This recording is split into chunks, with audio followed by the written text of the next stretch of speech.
Madison Fairview clutched her Louis Vuitton handbag tightly as she looked with disgust at the homeless man's dirty clothes across from her. "Get out of here, you filthy vagrant," she screamed.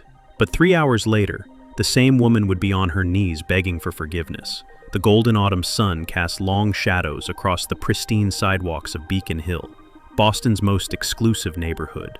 Tree-lined streets showcased million-dollar brownstones with manicured gardens, while luxury cars purred quietly along cobblestone roads. This wasn't just a neighborhood. It was a statement of wealth, power, and social hierarchy unchanged for generations. Madison Fairview stepped out of her gleaming white Tesla Model S, Louboutin heels clicking against pavement with confident rhythm, of someone who owned every space she entered. At 43, Madison had perfected displaying wealth without appearing vulgar. Her honey blonde hair was styled in an elegant bob, costing more than most monthly rents, and her Chanel suit fit with precision only custom tailoring could achieve. The story gets more interesting towards the end. Don't forget to subscribe to the channel and write your thoughts before continuing. As wife of tech mogul James Fairview and founder of the exclusive Beacon Hill Ladies Charitable Society, Madison considered herself unofficial queen of Boston's social elite. Her Instagram boasted 500,000 followers hanging on every curated post about luxury lifestyle and philanthropic endeavors. Today was particularly important. Madison was hosting the Society's annual charity gala at the Four Seasons, an event raising funds for worthy causes, though most money typically went toward administrative costs rather than actual charity work. Madison paused at the entrance to Clarendon Street's luxury shopping district, surveying her domain with satisfaction. The morning's agenda included final preparations for tonight's gala, followed by lunch at the exclusive Somerset Club where she would finalize details with Boston's wealthiest socialites. As she approached the entrance to Hermès boutique, Madison's attention was drawn to a figure huddled near the building's corner. The man sat on a piece of cardboard, his back against the pristine brick wall, seemingly oblivious to the stream of well-dressed pedestrians who gave him a wide berth as they passed. Tom Hardy pulled his worn military surplus jacket tighter around his shoulders, feeling the October wind cut through the thin fabric. His usually meticulously groomed beard was now unkempt, and his characteristic blue eyes were hidden beneath a knitted beanie pulled low over his forehead. To any passerby, he appeared to be just another casualty of urban life, forgotten, invisible, irrelevant. But appearances, as Madison was about to learn, could be devastatingly deceptive. What none of the hurrying pedestrians could possibly know was that the man they dismissed as merely another homeless vagrant was one of the most successful entrepreneurs in modern history. Tom Hardy had built a technology and media empire worth over $12 billion, with companies spanning artificial intelligence, renewable energy, and entertainment production. 6 months ago, Hardy had made a decision that shocked even his closest advisors. Inspired by a documentary about wealth inequality, he had chosen to temporarily abandon his life of luxury to conduct an unprecedented social experiment. He wanted to experience firsthand how society treated those who appeared to have nothing, to understand the invisible barriers that kept the wealthy and poor in separate worlds. His board of directors thought he'd lost his mind.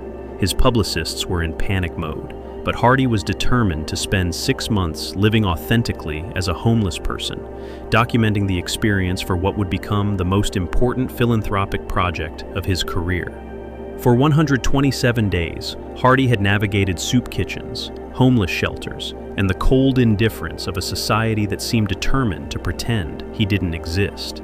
He had learned more about human nature in those months than in all his previous years of success combined. Madison's first instinct was to cross the street entirely, avoiding any potential interaction with what she considered urban decay. But as she drew closer, she noticed something that triggered her social media instincts. Other shoppers were slowing down, some discreetly taking photos of the homeless man blocking the entrance to one of Boston's most exclusive shopping areas. This couldn't be allowed to continue. Not on her watch, not in her neighborhood. Madison approached Hardy with the purposeful stride of someone accustomed to confronting problems head-on. Her expression was a carefully crafted blend of authority and disgust, the same look she used when dismissing unsatisfactory service staff. "Excuse me," she said sharply, her voice carrying the crisp accent of New England privilege. "You can't stay here. This is a business district, not a campground." Hardy looked up slowly, his blue eyes meeting Madison's gaze with a steadiness that momentarily unsettled her. There was something in his expression, not the defeated resignation she expected from someone in his apparent circumstances, but a quiet intelligence that seemed oddly familiar. "I'm not bothering anyone," Hardy replied, his distinctive gravelly voice softened by months of learning to speak carefully around those who held power over his daily existence. "Just trying to stay warm." Madison's lips pressed into a thin line of disapproval. "You're bothering everyone. Look around. Decent people are having to cross the street to avoid you. Do you have any idea what property values are like in this area? What this neighborhood represents?" Hardy studied her face with the same intensity he once brought to analyzing market trends and corporate acquisitions. Madison Fairview, he recognized her now from society pages and charity event coverage. The irony wasn't lost on him that a woman who claimed to dedicate her life to helping the less fortunate was standing here berating someone she believed to be genuinely in need. "I understand this is an expensive area," Hardy said carefully, "but I'm not breaking any laws." Madison's voice rose, attracting attention from passing pedestrians. "Laws? This isn't about laws. It's about standards. It's about maintaining the quality of life that people like us have worked hard to achieve. You clearly don't belong here." She gestured dismissively at his appearance, her diamond bracelet catching the sunlight. "Look at yourself. When's the last time you showered or held a job? Do you think successful people want to step over vagrants just to go shopping?" A small crowd was beginning to gather, smartphones discreetly emerging to capture what appeared to be a confrontation between Boston society and the homeless crisis. Madison, energized by the audience, warmed to her theme. "I run the city's most successful charity organization," she continued, her voice taking on the lecturing tone she used at board meetings. "I've donated thousands of dollars to help people like you. But charity is supposed to help people get back on their feet, not enable them to camp out in front of luxury businesses." Hardy felt something cold and familiar settle in his chest. The same feeling he'd experienced countless times over the past months when well-meaning citizens explained why his existence was problematic. But this time was different. This time, he had the power to respond. "People like me," Hardy repeated quietly, his voice carrying just enough edge to make Madison pause. "Yes, people who've given up. People who think society owes them something without contributing anything in return." Madison's confidence was building as murmurs of agreement came from some onlookers. "I'm sure you have a sob story about how life treated you unfairly, but at some point, you have to take responsibility for your choices."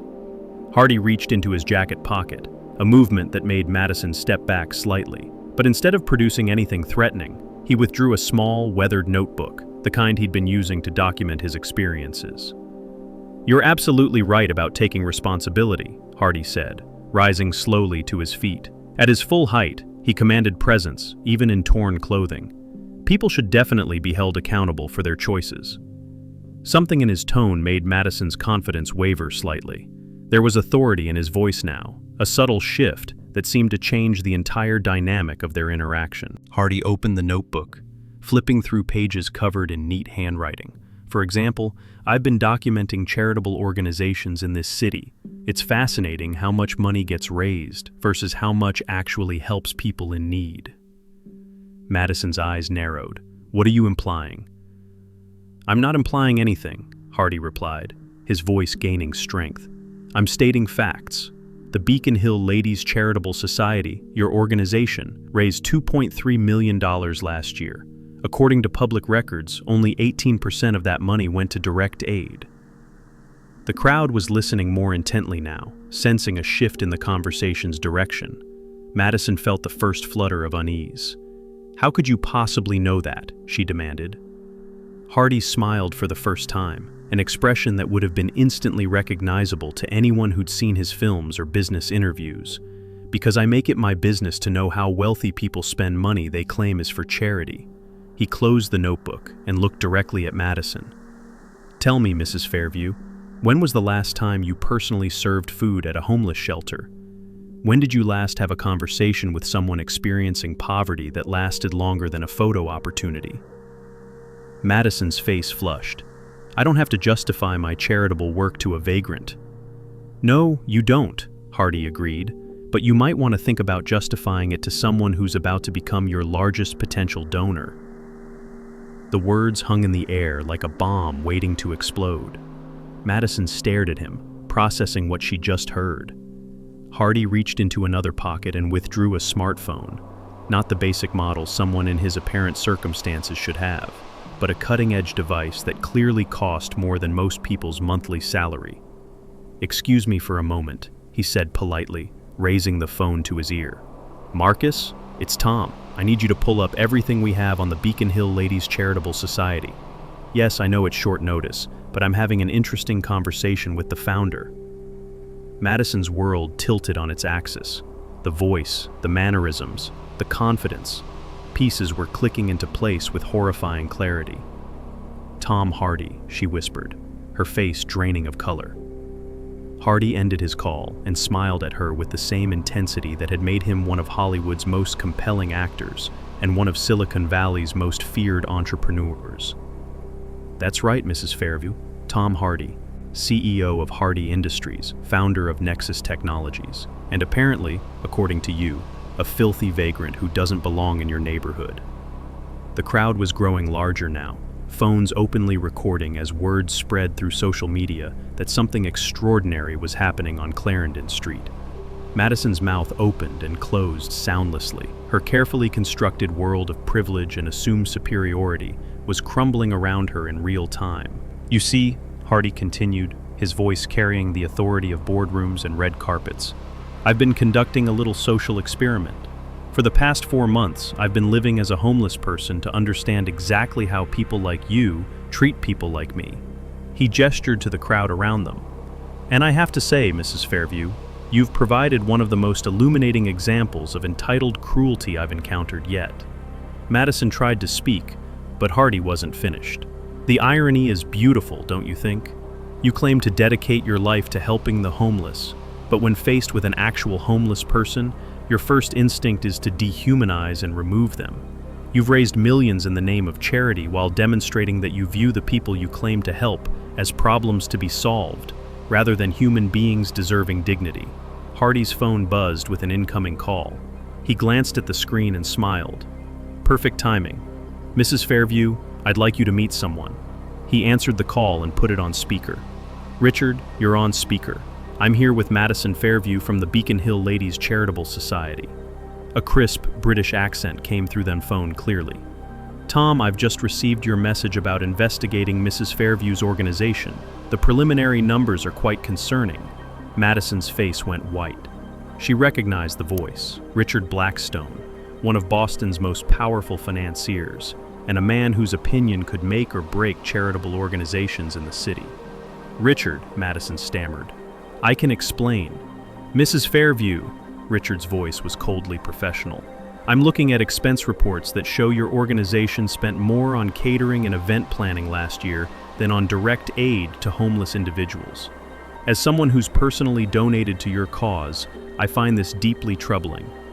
Hardy watched Madison's expression with the same fascination he'd once reserved for watching market reactions to his business decisions.